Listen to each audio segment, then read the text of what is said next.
Today on People Now, a Survivor contestant removed from the show after an alleged off-camera incident. We'll explain. The wife from that Peloton commercial weighs in on all the controversy and talks about her new ad with Ryan Reynolds.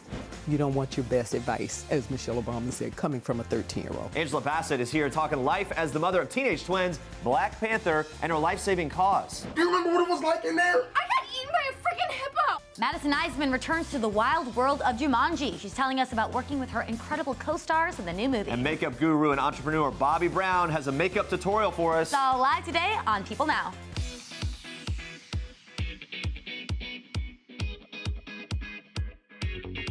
Hey everyone, happy Thursday. Welcome to People Now. Great to see you. It's already Thursday. Here we go. Oh, feeling good. We have a lot to get to today, but first we start off with this.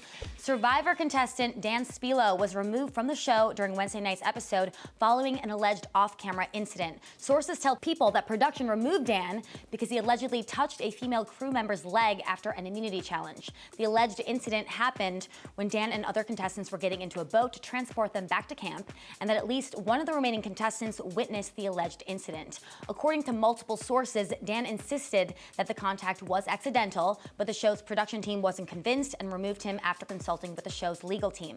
Sources tell People that Dan disagreed with the decision to remove him from the game. The alleged incident came just weeks after Dan was accused of inappropriately touching a female contestant in an earlier episode. During the controversial episode, contestant Kelly Kim expressed concern that Dan had violated her personal space, even after she made multiple requests for him to stop. Hours after Dan's removal from the show, Kelly spoke out by releasing a statement on Twitter, writing in part, "While Dan's dismissal has validated the concerns that I raised from the beginning of the season, I wish that no one else had to be subjected to this type of behavior."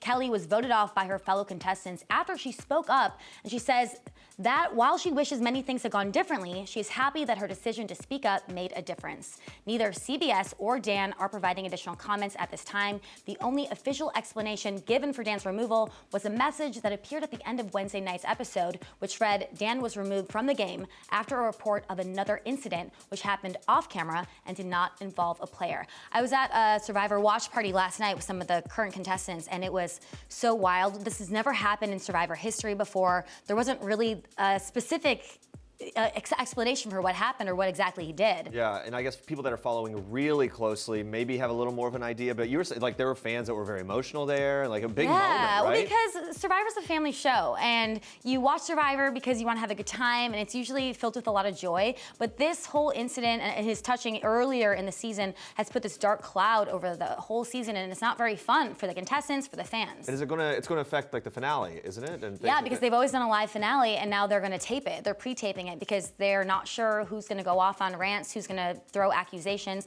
It's a really messy situation, and I think that Dan should have been removed earlier in the season. I mean, I don't think he should have lasted this long and then touched another person. I'm sure they're very concerned, like taping the finale as a huge move for CBS and for the show is no doubt a maneuver to kind of control the messaging a little more about what gets out, what doesn't. But to me, as I think about it from a fan's perspective and the contestant who wins the season, it's sort of, it puts a damper on a cloud over their win, right? Absolutely, because now all fans are talking about is this incident and, wondering if CBS handled it in the right way. Yeah, wow. So we'll keep you posted on that, and as more details become available. Let's move on to this. Emily Ratajkowski sent a strong message Wednesday at the Uncut Gems premiere. Emily appeared on the red carpet with "Bleep Harvey" written on her arm. We kind of blurred it out there, but the model/actress message is in response to the news that Harvey Weinstein reached a tentative $25 million civil settlement with more than 30 accusers. Emily also took to Instagram where she posted, quote, "Today, Harvey Weinstein and his former studio made a $25 million deal with his victims.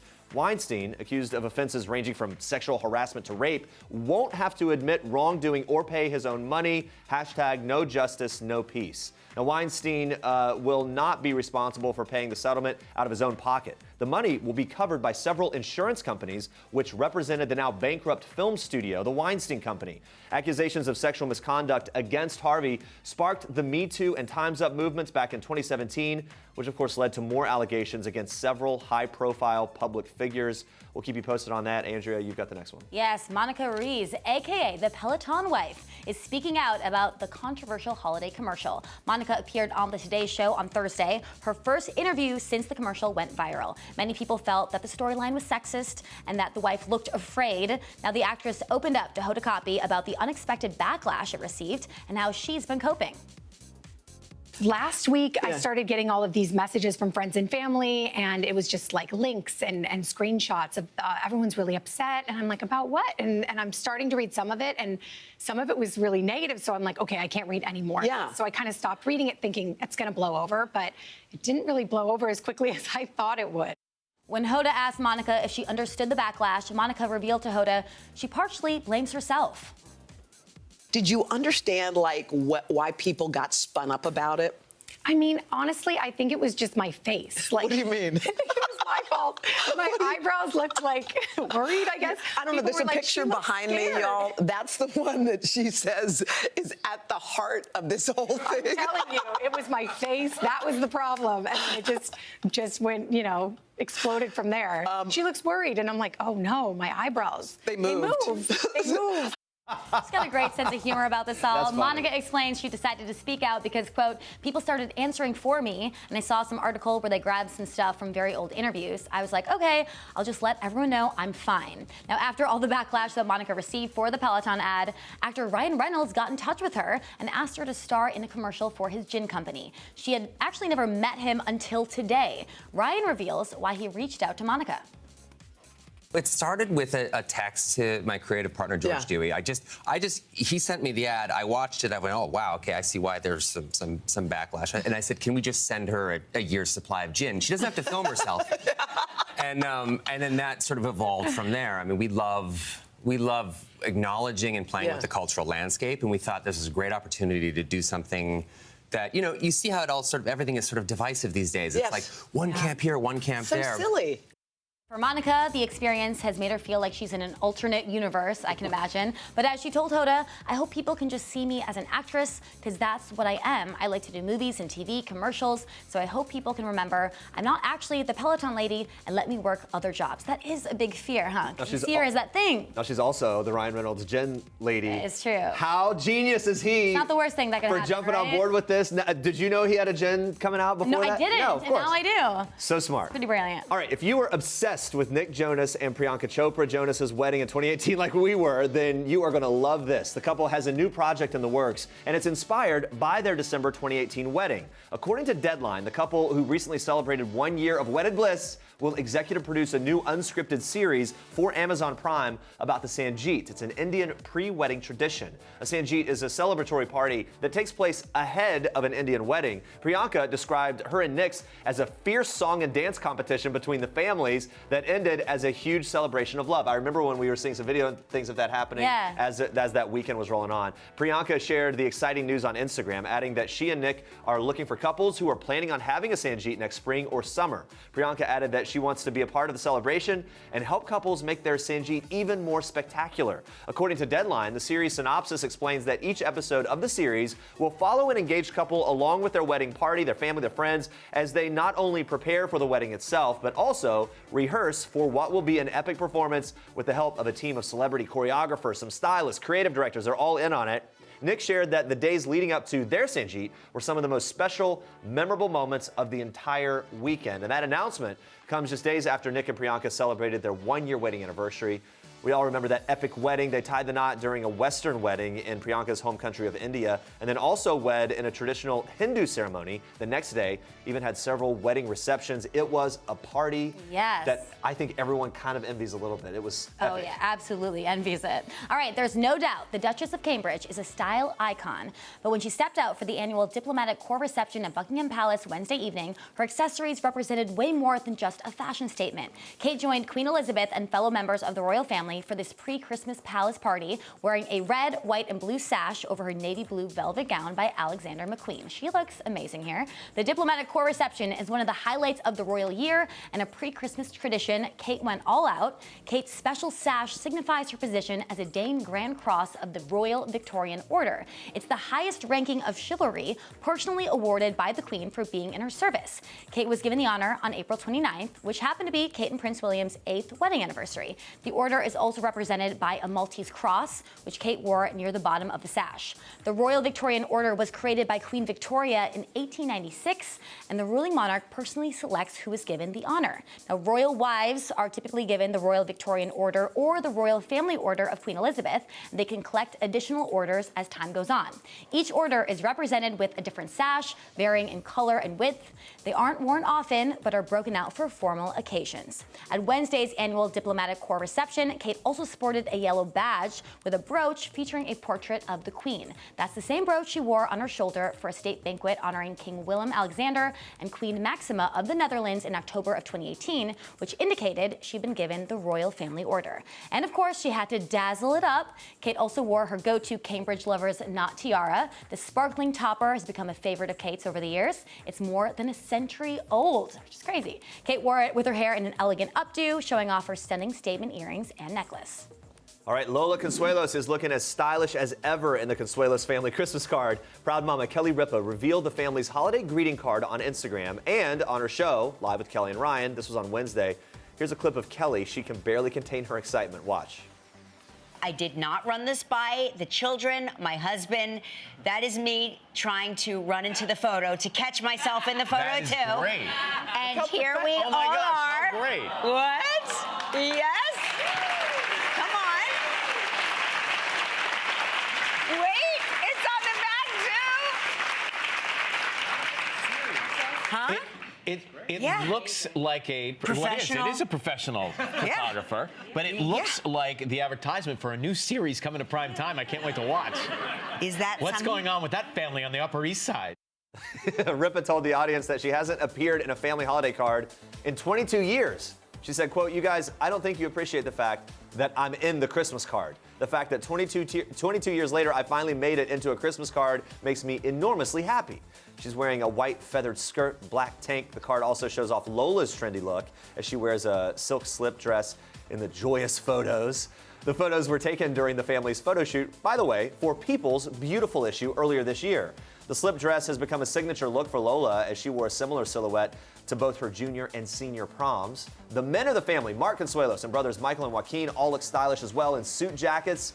Ripa and Lola recently had another stylish mother-daughter moment while attending the 10th annual CNN Heroes and All-Star Tribute event on Sunday, which Ripa co-hosted with Anderson Cooper. They're all having such a fun time. They are. All right, moving on to this. Jordyn Woods is opening up about where she's at in her life. In an interview with Extra, the model takes some time to reflect on the last year, which she describes as the longest, shortest year of my life. The interview comes just 10 months after news broke that she had hooked up with Tristan Thompson, Khloe Kardashian's then boyfriend. Though she doesn't directly address Thompson, she says, "It's been a year of growth, a lot of learning, but that's what life's about. I feel like it's about learning and growing, and life experiences teach you so much." She goes on to admit, "It's been fun, it's been stressful, it's been the greatest teacher ever." On Wednesday, Woods also made sure to set the record straight about rumors that she had been shading Khloe Kardashian in an earlier Instagram story. Take a look.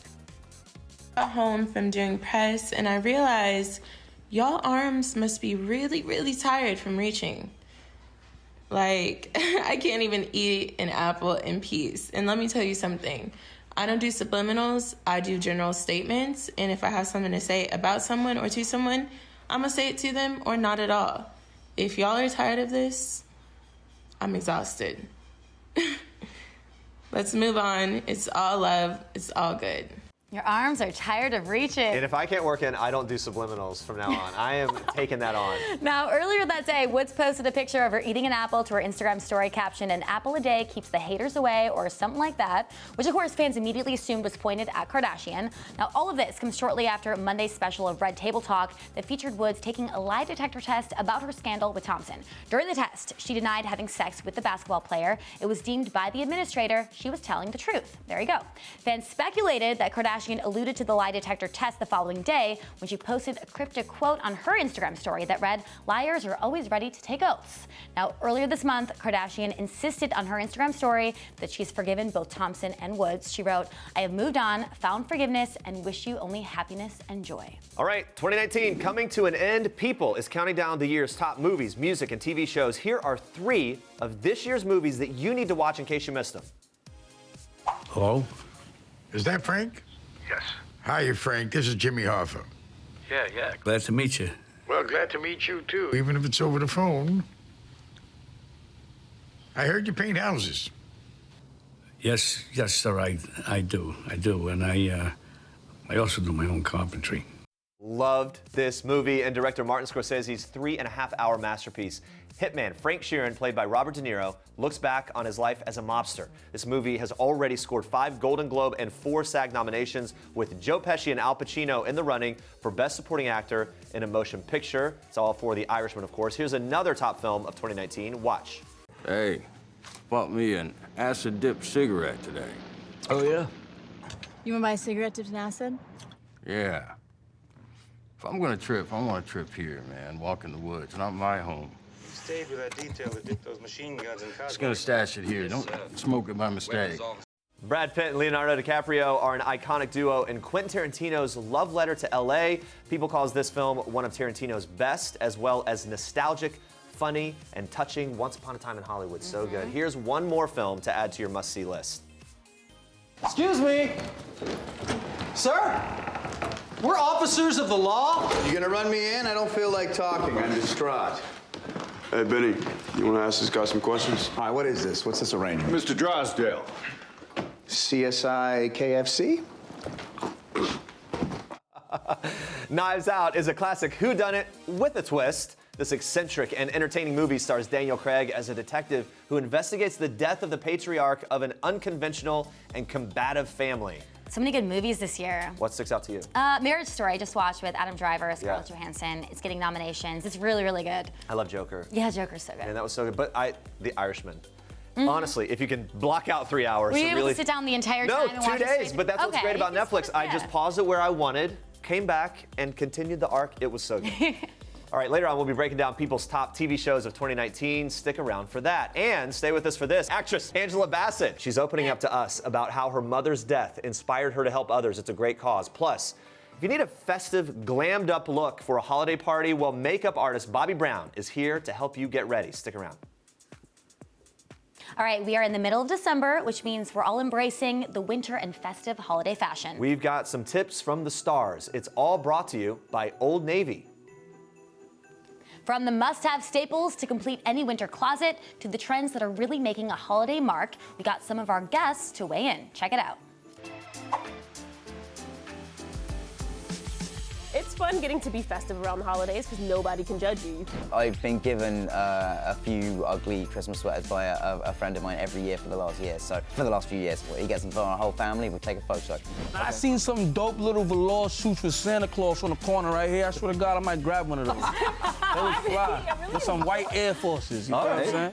You got to get those sparkly earrings. There's no question. I don't care if they're fake diamonds or big sparkly earrings. I would say a really great scarf, like something kind of sparkly and fun that makes the outfit happen if you have to wear a big coat. A good thick scarf, good pair of gloves. Gloves, I just cannot in this city. I have to go 6-year-old, 4-year-old mitten. I like fashionista kind of thing, but I also like to be warm and snuggly. So I would say like sweatpants with like a cute tee or something. I like the flowers too. Is that your touch? Maybe. I would say the boots are my touch, though. Yeah. Okay. Turtlenecks for Derek. I love me some 100%. turtlenecks. I love them necks. Even in like July, he'll wear a turtleneck. For style. Turtleneck, for sure. I think that you can accessorize over it with like a pretty gold chain. Sweatpants. If you don't have sweatpants, what are you doing? But you know, I always love a faux fur moment. I'm interested in some faux furs, big and fluffy. I'm really, even though I'm in LA and it's a little bit warmer, I like the faux fur moments and just anything that feels a little bit more wintry. I've been wearing a lot of big statement coats. with lots of great colors, but big, fuzzy, furry coats. I mean, New York is not as cold as it usually is right now, but I think that is like my favorite thing that really just dresses up an outfit. I definitely have a long black coat, nice coat to go to events and to look like I kind of know what I'm doing. Fun, festive. Warm. Boom. Very, very sparkly. Comfortable, warm, and hopefully not looking like a big marshmallow or something. Ugly sweater. Ugly sweater. Oh, that's not really in 3 words. Ugly sweater pro. Ugly sweater pro. Tull. Neck.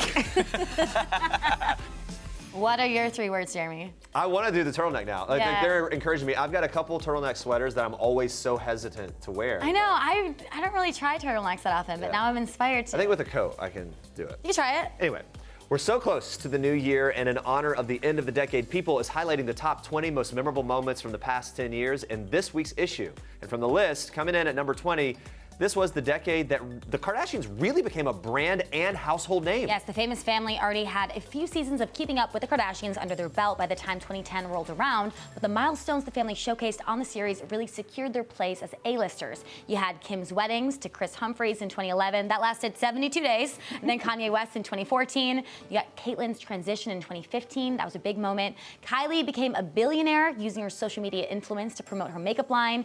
Khloe's relationship with Lamar Odom, then the few scandals with Tristan Thompson, and they really put their whole life out there. I think that's why a lot of people really connected with them. Yeah, those were the biggest events, really, of their entire careers that we've been tracking along with. Another brand that had a major surge these past 10 years, HGTV. The popular shows were driven by a few fan favorites like Chip and Joanna Gaines, Jonathan and Drew Scott, of course, and many more. Yeah, Fixer Upper officially ended back in 2018, but the impact is still going strong as the power couple is about to launch their own network in 2020. And Google has reported that the most popular home design trend of 2019 is the farmhouse style, which is a favorite of Joanna's. And Jennifer Lopez even admitted to fangirling over meeting Joanna. I'd love to see that moment. That's when you know, right? You've made it. No doubt about it, music this decade was incredible. Number 4 on People's list are all of the divas of the decade.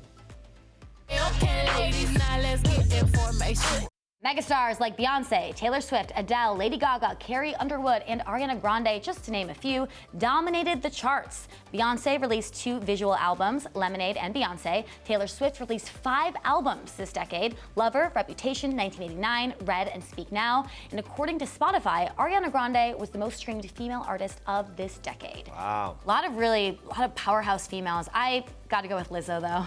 She really was my favorite. You know who I can just turn on over and over again? Ariana. Yeah. I just keep it going. Thank you next. Thank you next.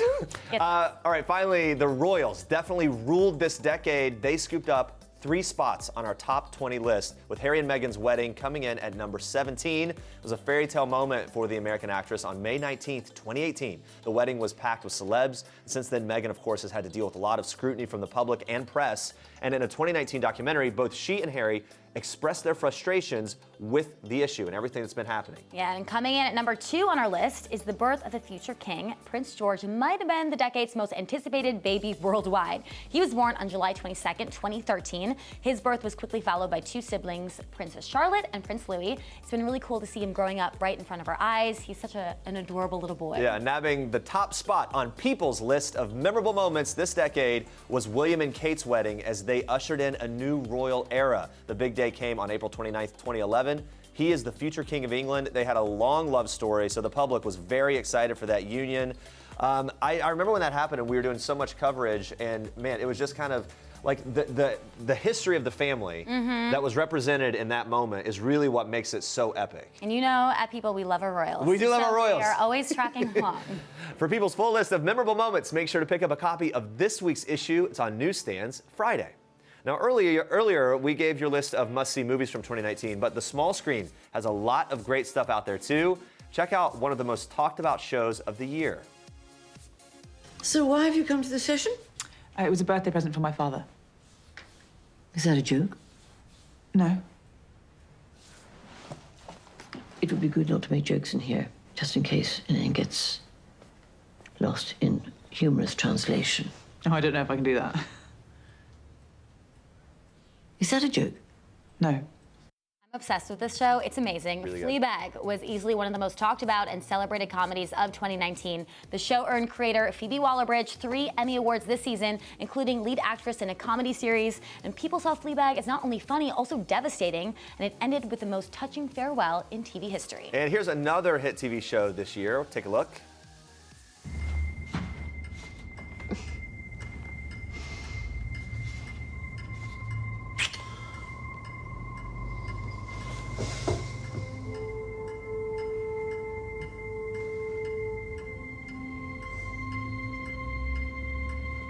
I heard about Dickie. A coup. Yes, can you believe it? It must be hard getting old.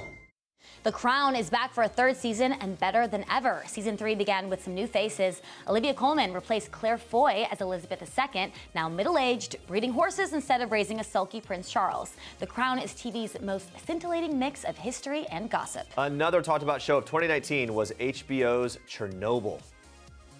For much of the area, a nearly permanent disruption of the food and water supply. A steep increase in the rates of cancer and birth defects. I don't know how many deaths there will be, but many. For Belarusia and the Ukraine, impact means completely uninhabitable for a minimum of 100 years.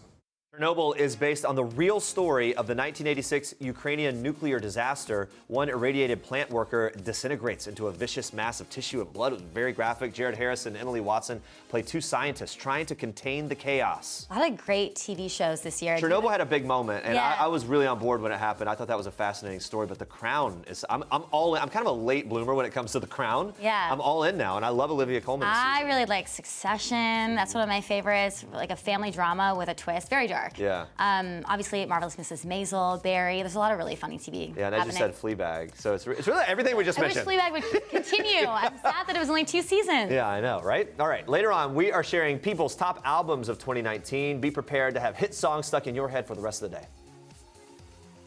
You've been diagnosed with type 2 diabetes. You have to carefully monitor your health for the rest of your life. And you have an increased risk of developing cardiovascular disease. Cut. Type 2, take 2. Action. You've been diagnosed with a new purpose, to fight for the amazing life you made for yourself, to look that risk of heart disease square in the face and say, no, not me. You've been given a new opportunity to live. Angela Bassett is an ambassador for the No Diabetes by Heart joint initiative from the American Heart Association and the American Diabetes Association. She joined us to talk about how her mother's health problems and death inspired her to raise awareness about diabetes and heart health. She passed about 5 years ago from type 2 diabetes and cardiovascular disease associated with it, heart failure.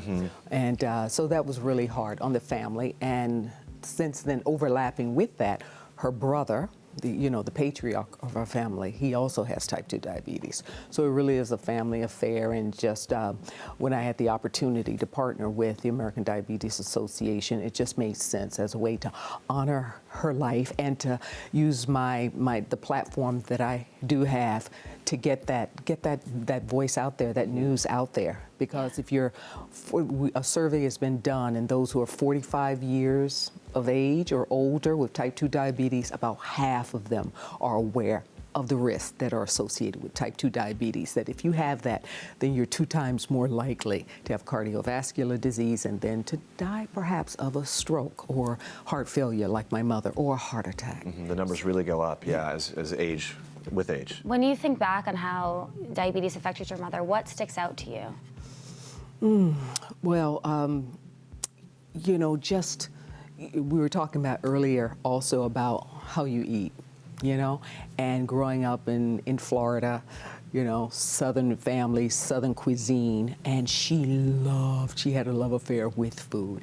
And so it was very, very difficult for her to change that. And she was stubborn, and she didn't want to. Now, her brother, on the other hand, he does those things. She was in touch with her doctors, but she's a little bit more obstinate. She's of that, one of those personalities. Yeah. Don't tell me what to do. You might be able to ask me something, but don't tell me. Right, yeah. Now, according to the American Heart Association, 30 million Americans are living with diabetes and have an increased risk for heart disease. Bassett told us why No Diabetes by Heart is a helpful tool for them.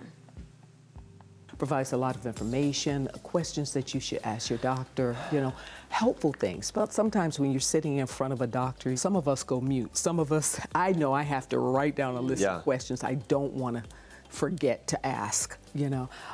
That's a good piece of advice, by the way, yeah. Yeah, recipes also, because that's the thing, we like what we like. Are we gonna enjoy, you know, making a change? So, I mean, I don't have diabetes, but I enjoy some of the recipes that are on the website. So Bassett is also the mother of twins, and she opened up to us about her unique parenting style and how tough homework is nowadays.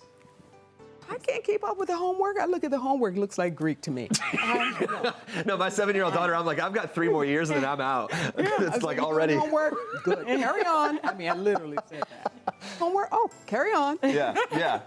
Your husband, Courtney B. Vance, recently was talking about parenting in an interview, and it was a really cool approach. You don't tell your kids what to do, you have discussions about it. What does that look like? Well, we used to tell them what to do, but once they get up to about 13, then, you know, you start listening a little bit more, you know, trying to encourage them to talk. And I guess it's hard to talk about their little intimate things with you know, mom, dad. So you have a host of uncles, auntie, and somehow they can get that information out of them because you tell them you don't want your best advice, as Michelle Obama said, coming from a 13-year-old. That's exactly right. Between you and Courtney, who do the kids go to if they want to maybe get away with something? Who can they slide by? Me. Okay. He comes to me, he knows, especially he's so into, you know, rap and writing. So if he wants something along that line, like he's asking for studio time for Christmas.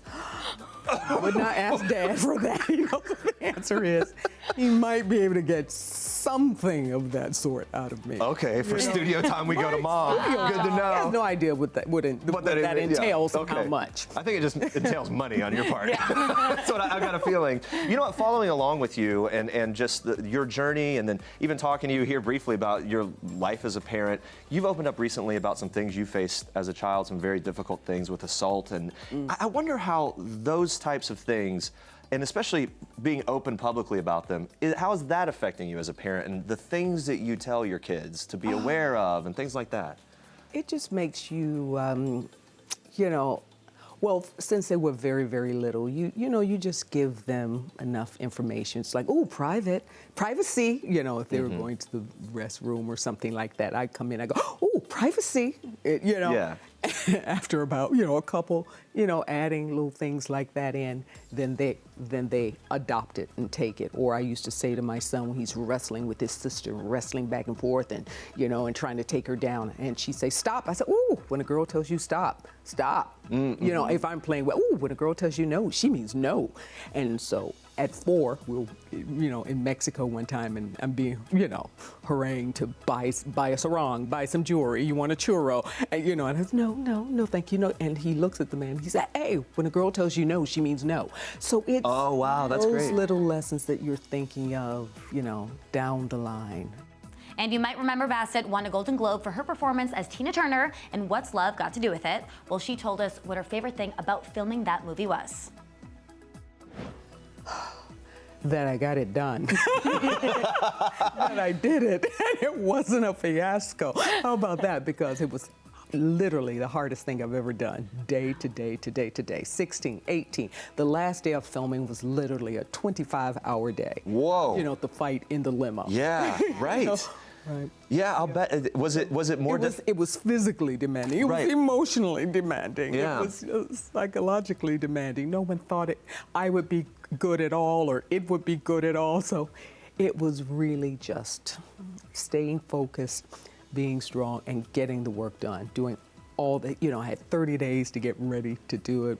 We shot it literally 3 months, maybe 3 months before, to coincide with her world tour. So if it was not good, that was not going to work out. Oh my goodness. So it was something. Now these days you can catch Bassett as Officer Athena Grant on 911. They just had their mid-season finale. She teased what fans can expect from her character in the future. Athena and this wonderful, complicated relationship that she has with her husband and her ex-husband and her children and this family that they are, She's moved on, but not away, away from him. So we continue to go through that and the health challenges that the ex is dealing with, and so that's... Dive into all that stuff a little more, okay. It's about really these crazy emergencies that people face. Which storyline or emergency has shocked you the most? I think because a lot of our storylines are ripped from the headlines, I think the baby being flushed down the toilet and inside the walls, and you hear wailing and crying. That actually, is so. That's the gut punch. Yeah. She was also in the blockbuster hit Black Panther, and Jeremy couldn't help but fanboy a little bit. It's true. Watch. Black Panther 2, very far away. Anything at all? I mean, look, fans, I'm a fanboy. Any little nugget about anything you would possibly know about it is intriguing. Then I wonder. I could just make up something. We'll take that. I really don't have anything, but I could maybe go in my sleep and make up something. For all of us, for me too. For you too? When are we going to start this? Yeah, right. It was such a star-studded cast. Is there a favorite memory that you look back on of filming that? Great cast, Chadwick, Lupita, Denai, Daniel, Kalua, Letitia, just spending time together where we're, time off, going bowling, having a great time. They really are, going to Nigerian restaurant and having those experiences. So we just really getting together, while we're filming, as if we don't spend 12 hours a day. Yeah. Right. We need some more time with each other. Yeah. And that was great. Yeah, people are always doing Wakanda Forever to you everywhere, right? Even in church. We did, yeah. It really was a moment. I mean, it was a great cultural, moment in time, and really, and that's when you knew you were going to have a great time on the set, and audiences loved it as well.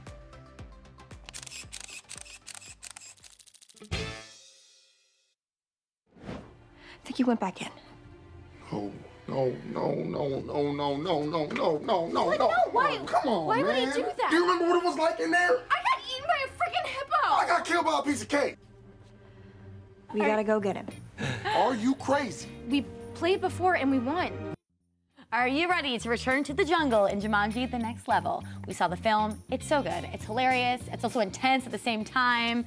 We loved it. And now Madison Iseman is here joining us to talk all about it. How's it going? I'm great. How are you guys? Reprising the role of Bethany. It's in some ways the most funny character combo of the first movie, for sure.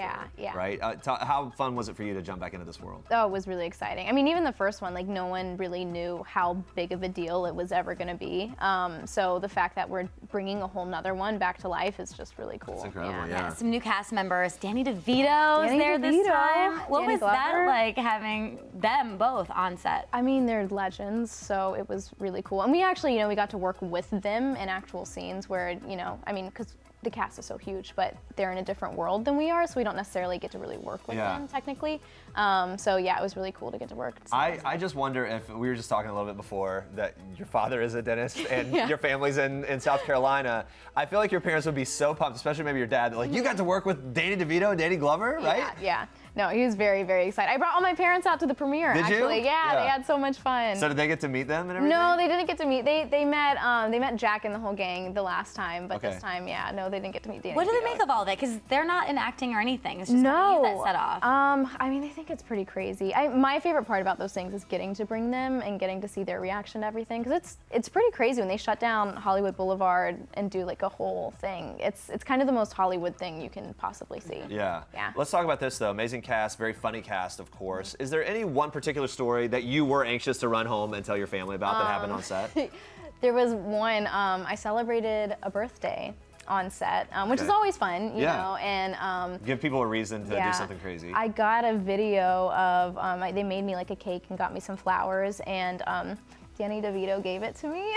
Whoa! And I have a video of it. It's one of my favorite videos ever. Yeah, it was a really special That's day. incredible. All-time How do you moment. top that? I don't know. Danny DeVito, Danny DeVito giving you a birthday cake is pretty up there. That's cool. In the movie, Jack Black and you kind of share a character, and he impersonates you. What's that like, having him do that impersonation? I mean, he kind of kills it. He's so good at Bethany. But no, it's really cool. We got to do a lot of one-on-one work together and kind of find really find who Bethany was in the first movie. So second time around, it was already there. Oh, that's cool. So you actually got to sit down with him, work on the voice and everything. Is there a favorite moment that you had with him? I mean, it was just, the whole thing was just so surreal. I think we met at some restaurant and he brought his stunt guy with him. And it was kind of just like a whole like fun gathering. We just went through the script and talked about music and Mean Girls and Clueless and like all the movies and inspiration. Well, obviously, like your character is really amped up, and the more amped up you are, the more amped up he could be in becoming you, right? Like I feel like that would have been fun to sit down and kind of like, oh my God, like really kind of get in there with that whole. Well, it was interesting too. So we, in the original audition process, we auditioned with their scenes.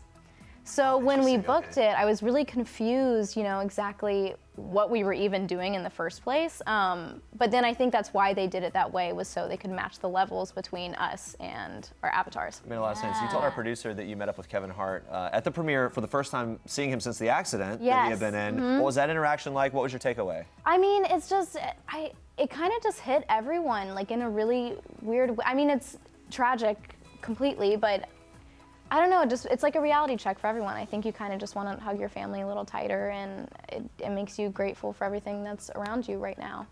Yeah, there's so many fans of Jumanji, and I'm sure that people come up to you all the time. What's the number one thing the fans want to know, or what's the number one question? I don't know. I guess everyone's just always so curious about what's going to happen, and I'm like, I can't tell you. And the fact that Bethany is a horse. In this movie, the number one question I probably get is like, how, what, why? And I think you're just gonna have to watch and find out. What was your reaction when you found that out? I was very confused. I remember reading the script for the first time, and I was like, wow, okay, a horse. How is that gonna work? No, but they executed it very well. Nick Jonas, we love him around here. All the new music. You into the music? Oh yeah, I was always such a big Chopra fan. Yeah. Did you encounter him at the premiere? Do you guys? No, I didn't see him at the premiere, but we did. We ran into them in Atlanta when we were filming. We got to go see their show. Oh, cool. Yeah. I don't know how badly I needed a Joe Bro show in my life, but I did. I knew like every single word. You didn't know you needed it. No, I haven't been yet to a Joe Bro show. Is it insane? So good. It is so good. Like, yeah. Did you? So wait. So he hooked you up with the tickets, or like your connection, or he brought a bunch of people. Jumanji people. Okay. All right. Yeah. Wow, that's fun. Yeah. And like kind of seeing this reinvention, they've really killed it in a way that like I was sort of surprised at first. Like, is this gonna work? But their new music is really good. Yeah, no, it too. is. Like, it's cool. Is like one of my favorites. Yeah. Yeah. All right. So let's talk about this other stuff you've got going on in 2020. Another movie coming out. It's called Clouds. Clouds. Yeah. What can you say? I mean, it's about Zach Sobiek, who passed away in 2013 from osteosarcoma, and it's basically what made his story just so special was he and his best friend used to write music, and the day of his funeral, one of his songs hit #1 on iTunes called Clouds. So we kind of retell his story, and we're playing all the people from his life, and yeah, it's a really special one. Oh, that's incredible. Something we noticed on Instagram, you call yourself a cat lady. Yes. You have one cat? Or? I have one cat. One cat. So there it is. Cat. Yeah. Oh my gosh, that's Owen. He's a ham. Yeah. He's just my pride and joy, honestly. He's like Owen the looks best thing big. ever. Look at that. So he was like 18 pounds. He has lost weight since then. He's lost about 5 pounds. Yeah, he got on a weight loss program. What's his personality like? Because cats sometimes can be hit or miss. He's like a dog. Like he pretty much he'll go fetch. He likes to be held. He'll follow you around anywhere you go. You pat your face if you won't pay attention to him. I wish he did that. Yeah. But he gets sassy though. Oh really? Yeah, he gets sassy. Yeah. He'll like knock stuff off the counter. Yeah. That's where they get. It's like stop being so cat-like. Yeah. And do the dog. Anyway, all right. We got a video that we found on your Instagram. Let's take a look.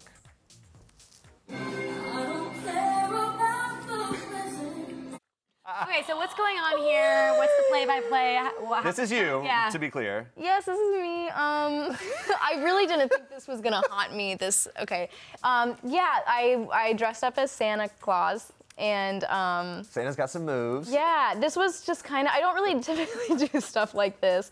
We were just having fun. I don't know. There's our mistletoe we put up as well. Who was filming this? My boyfriend was filming this for me.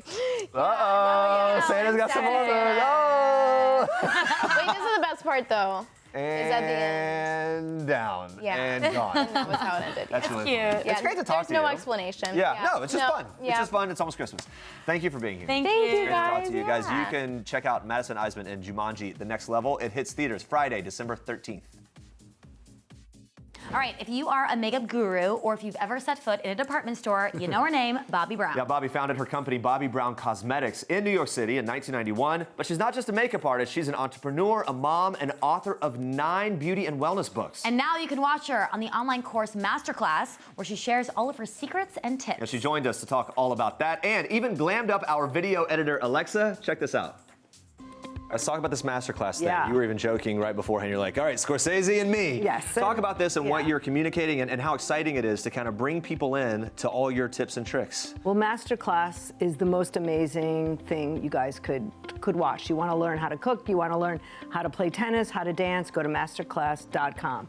We did a masterclass of all of the makeup tips. We talked about everything from being an entrepreneur, starting a business, what the industry was like when I started, and mostly it's tips how to line your eyes, how to not look tired, how to choose the right foundation, all the things that women, you think they know, but you could never teach enough. Sure. Yeah, and the makeup industry has changed so much now with YouTube, social media. People get famous off of YouTube with their makeup tutorials. What do you make of this shift in the industry? Well, I think it's certainly interesting. I think our whole world has shifted and changed, and with it, social media and certainly YouTube.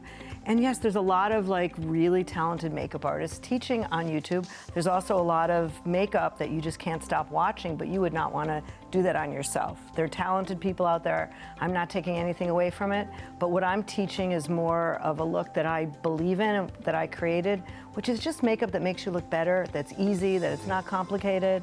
And I'm just really happy to teach the basics to people because that's what they need. Yeah, you're at that masterclass level, the expert. But have any of these up-and-comers caught your eye on YouTube or anything like that? Anyone that you really dial Well, into? I mean, he's not YouTube anymore, but Makeup by Mario.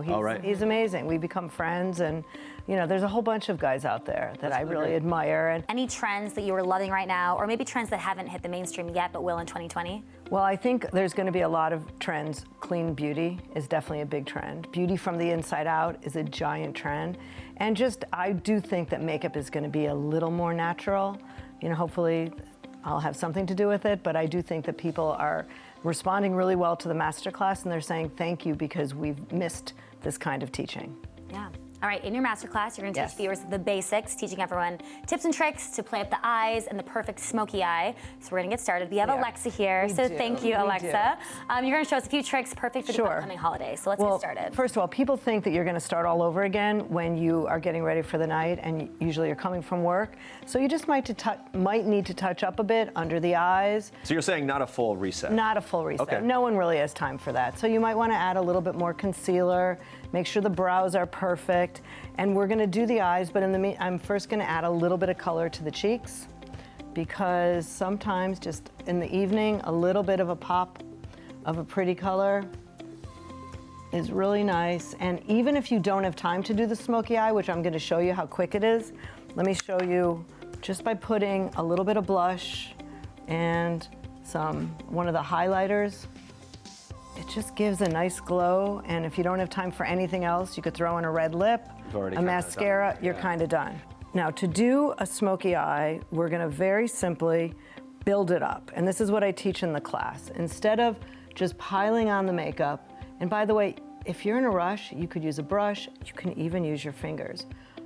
I am someone that uses my fingers all the time, and it gets nice and blended. This is a soft kind of gray-brown, which is certainly better than, something too dark. And I also like to play with texture, so this creates depth, and I don't necessarily see her with a dark, super smoky eye. Yeah, because she has dark eyes, so you try to complement that. And she's so pretty without it, so, I might want to add a little bit on top. This has a little bit of shimmer to it, and this is really nice in the evening. But look, that's big difference, the first and the second. It's layered. This has... I like that color. Isn't that pretty? It's smoky, but has a little bit of green in it. I think the first one was family holiday party. This is like the friends holiday party. Yeah, exactly. And honestly, in this day and age where you think there's so much makeup out there, but people that don't wear a lot of makeup, that's a lot of makeup for them. So maybe then you'll want to add some mascara. I guess during the day you don't wear mascara. And I want to show you a really good trick. So whenever you do a smoky matte eyeshadow, oftentimes it does fall. So you have to pay attention to that because you might need to go back and take it off. Under the eye. Under the eye, yeah.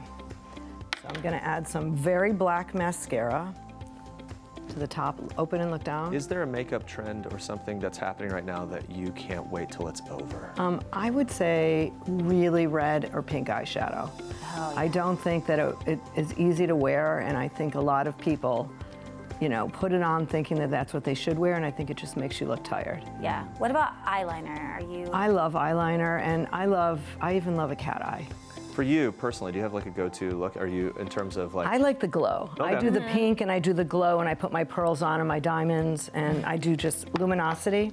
If you do a color with eyeshadow on yourself, what do you gravitate towards? No more than like rosy pink. Yeah. So I'm just adding. It's like a little glitter action. Yeah, a little more glimmer. And the thing is that this just really makes her eye pop out. And then at the same time, when you're choosing the eyeshadow, you have to think about the lips, like what would be beautiful on the lips. You know, it's up to you. Some people might rock a red lip, but I don't think she needs it. I just think a little bit of sparkle on the lips. I always think subtle is better, but that's just me. I guess it depends on the occasion, depends how bold you go with the eyes as well. If you don't have a lot of time and you have to quick get ready, what do you think is the one tip that will help you if you're like running out of the house? You know what? Get one of these shimmery, either for the cheeks or for the eyes. You just throw it on, and you know, you could always throw a lip gloss on right before you get into the party. Just a couple things, and just like you put earrings on. You put really beautiful earrings, it kind of wakes you up. You could certainly have some red nails. You got the red nails? Yep. There we go. On point, ready to go. Party ready. But see, that wasn't hard. Yeah. It was really easy. That's really great. Yeah. Alexa, you look great. That's fantastic. It's really beautiful.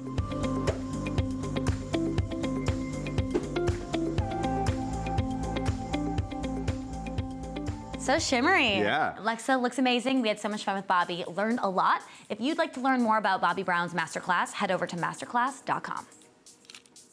It is about that time of the year where we tend to make unhealthy choices given all the amazing holiday food and drinks. But since the new year is right around the corner, time to start thinking about our New Year's resolutions. And what better way than focusing on what and how we eat? Yes, Jessie Price, editor-in-chief of Eating Well, says it's all about portion control. She also has some other tips to help us start 2020 off the right way.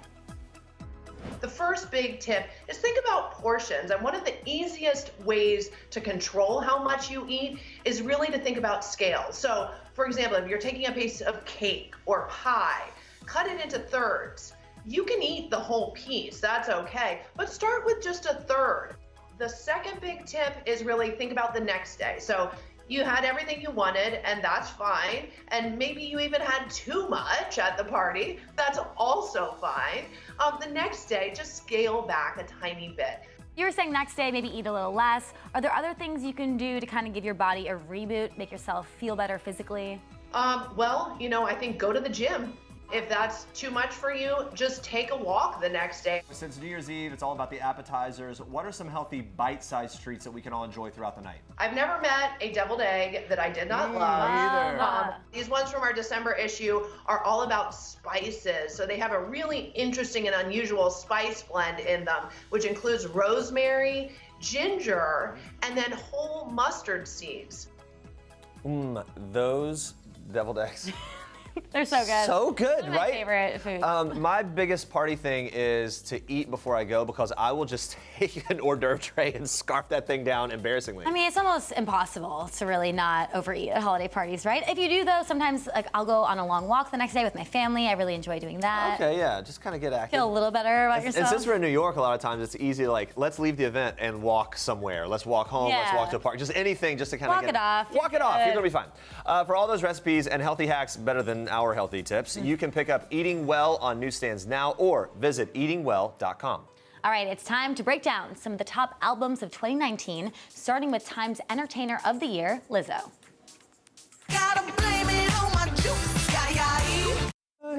The breakout queen of 2019, Lizzo's hit song Juice was the bop that could not stop. Her album, 'Cause I Love You, earned her an Album of the Year nom at the 2020 Grammys, as well as 7 other nominations. Love her. Another record maker and breaker, Billie Eilish. I'm the bad guy.